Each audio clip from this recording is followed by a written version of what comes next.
दोस्तों नमस्कार। आप सभी जानते हैं कि इस समय कोरोना महामारी ने चारों तरफ कहर मचा रखा है। हर कोई परेशान है, बहुतों ने अपनों को खो दिया है। लेकिन इन सब के बीच कुछ ज़रूरी सवाल हमारे सामने मौजूद हैं कि आखिर साल भर पहले जो महामारी आई वो आज इतनी विकराल और घातक कैसे हो गई। इस पे कई तरह की बातें हैं कि लोगों ने लापरवाही की, मास्क नहीं लगाए, सोशल डिस्टेंसिंग का पालन नहीं किया। ये सब भी बातें हैं, इनको खारिज नहीं किया जा सकता है। लेकिन इन सब के बीच एक सवाल सबसे अहम है कि हमारी सरकार ने इस महामारी से निपटने के लिए क्या किया। सरकार का मतलब यहाँ केंद्र सरकार है, क्योंकि जितनी बड़ी आपदा है उसमें राज्य सरकारों की भूमिका बहुत ज़्यादा नहीं रह जाती है, क्योंकि ये संसाधनों की मांग करता है। अब केंद्र सरकार की बात आती है तो केंद्र सरकार ने पिछले साल 16 लाख से लेकर के 18 लाख या 18.5 लाख की रेंज तक में बिस्तर बनाने के दावे किए थे। कोरोना मरीजों के इलाज के लिए बिस्तर बनाए जाने थे। इनमें ऑक्सीजन वाले बिस्तर लगभग 2.5 लाख थे और वेंटिलेटर्स 32,000 और लगभग 62,000 के आसपास जो है आईसीयू बेड थे। सरकार ने संसद में जो जवाब दिया उसमें कई जवाब में ये कहा कि जो आईसीयू बेड्स हैं उसी में वेंटिलेटर्स वाले बेड शामिल हैं। लेकिन आपको जानकर ताज्जुब होगा कि सरकार ने जो आंकड़े दिए हैं संसद में पिछले साल सितंबर में जो मानसून सत्र हुआ था उस दौरान, उसमें एक एक दिन पर आंकड़ों में 2-2 लाख तक का अंतर है। मतलब 14 सितंबर को जो आंकड़ा बताया जा रहा है उससे 2 लाख कम आंकड़ा अगले दिन बताया जा रहा है, जो 15 सितंबर का। 16 सितंबर को आंकड़ा फिर वही बढ़ जाता है, 28 सितंबर को आंकड़ा फिर घट जाता है, फिर 21 सितंबर 2020, ये सितंबर 2020 की बातें हैं। फिर 2020 में वो आंकड़ा फिर बढ़ करके 18.5 लाख बिस्तरों का हो जाता है। मतलब सरकार ने अगर ये बिस्तर बनाए थे या ये व्यवस्थाएं बनाई थीं तो वो कहाँ चली गई और आज वो कहाँ हैं। अगर ये व्यवस्थाएं आज हैं फिर लोगों को हॉस्पिटल या ज़रूरी सुविधाओं के लिए क्यों भटकना पड़ रहा है। ये सवाल मतलब जब आप लोगों को हॉस्पिटल के बाहर गिड़गिड़ाते, भटकते या ऑक्सीजन के दबाव में दम घोटते मरते देखते हैं तो आपके जहन में स्वाभाविक होकर उठाता है।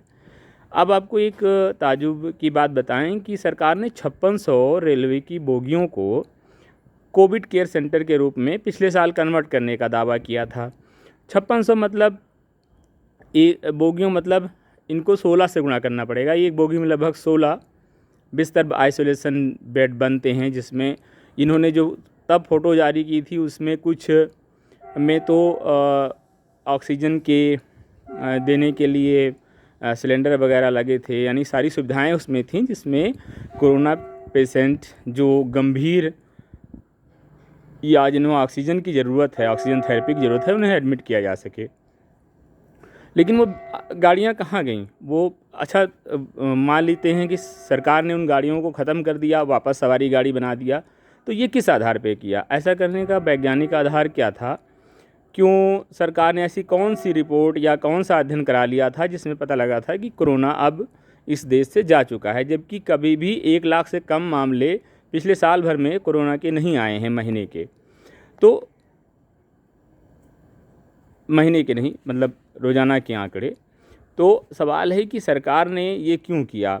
अच्छा, अगर सरकार ने इसे नहीं हटाया तो क्या तब 5600 रेलगाड़ियों को बदलने की बात सिर्फ कागजी थी या कागज़ों पे थी? कागज़ों की बात चली है तो एक बात और बता दूं कि लोकसभा और राज्यसभा को मिला करके सरकार ने लगातार ये दावा किया है कि DRDO जो रक्षा अनुसंधान संगठन है रक्षा मंत्रालय का, उसने 1000 से लेकर 10,000 तक के बिस्तरों वाले फील्ड हॉस्पिटल्स बनाए हैं जिसमें कोरोना मरीजों का इलाज किया जाएगा। लेकिन जब हमने इस बात की पड़ताल की, DRDO से बात की और स्थानीय लोगों से जिन जगहों का इन्होंने नाम लिया बात की, तो पता चला कि 1000 का सिर्फ एक बिस्तर बना है, वो भी बिस्तरों का अस्पताल बना है, वो दिल्ली में बना है। बाकी सारे जो हॉस्पिटल बने हैं वो 1000 की क्षमता के नहीं हैं। इसमें दूसरे नंबर पर अहमदाबाद में बना है जो वो 900 बिस्तरों का है, और जो लखनऊ में बना है वो 400 बिस्तरों का है, और पटना में जो बना है वो भी लगभग 400-500 बिस्तरों के आसपास का है। तो मतलब ये है कि सरकार जो 10,000 बिस्तरों वाले फील्ड हॉस्पिटल बनाने की बात कर रही थी वो कहाँ बने हैं, यानी वो कागज़ों में बने थे, और सरकार उन्हीं कागजी आंकड़ों को कोरोना से निपटने की लड़ाई के खिलाफ पेश कर रही थी।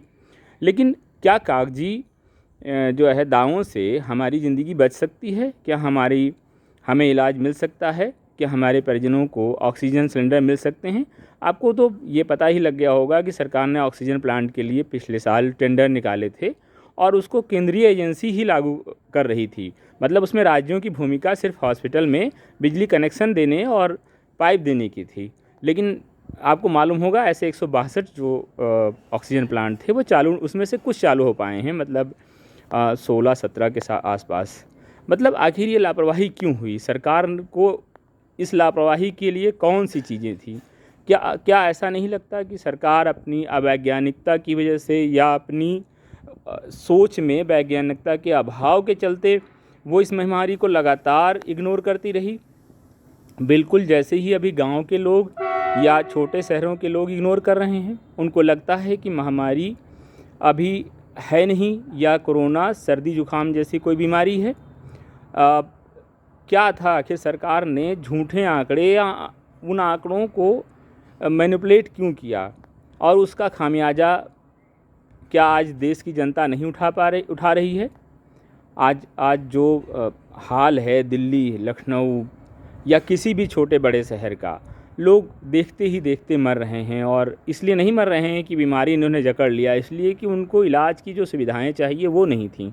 मसलन उनको ऑक्सीजन नहीं था, उनको ज़रूरी दवाएं नहीं थीं।